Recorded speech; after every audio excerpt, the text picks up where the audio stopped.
Hello everyone, first time మన channel చూస్తుంటే subscribe చేసుకోవడం మర్చిపోవద్దు. వీడియోలోకి వెళ్ళినట్లయితే, ఇంతకుముందు కళ్యాణ్ని అనామిక అరెస్ట్ చేయించినప్పుడు కళ్యాణ్ తరపున వాదించి తనని బయటకు తీసుకువచ్చిన లాయర్ ఎవరైతే ఉంటారో ఆయన్నే ఇప్పుడు రాజ్ తరపున కూడా వాదించడానికి పురమాయిస్తారు.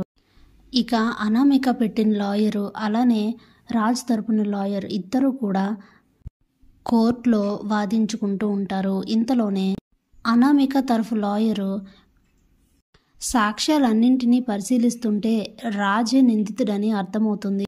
సామంత్ని కొట్టిన వెపన్ దొరకడం, అలానే దానిపై రాజ్ ఫింగర్ ప్రింట్స్ ఉండడం, సామంత్ బాడీ రాజ్ కారులోనే దొరకడం, అది కూడా వాళ్ళ ఫ్యాక్టరీలోనే దొరకడం, ఇవన్నీ చూస్తుంటే మీకేమనిపిస్తుంది సార్ అని జడ్జి గారిని అడిగితే అప్పుడే జడ్జి గారు ఇక వేరే ఆప్షన్ లేదు, ఖచ్చితంగా ఇది సామంత్ని రాజే చంపాడని అర్థమవుతుంది కాబట్టి జడ్జి గారు అంటూ ఉంటే ఇంతలోనే అప్పు కావ్య ఒక వ్యక్తిని తీసుకుని కోర్టుకు అయితే వస్తారు. అప్పుడే అప్పు ఎక్స్క్యూజ్ మీ సార్ అనేసరికి అందరూ కూడా అప్పు వాళ్ళనే చూస్తారు. ఇంతలో జడ్జి గారు ఏమైంది అని అడిగితే అసలు నేరం ఎవరు చేశారో అన్ని విషయాలు ఇప్పుడు బయటపడతాయి సార్, కేసుకి సంబంధించిన ప్రత్యక్ష సాక్షిని కోర్టులో ప్రవేశపెడుతున్నాను అని చెప్తుంది అప్పు. దాంతో అనామికకి చాలా పెద్ద షాక్ అయితే తగులుతుంది. Thanks for watching.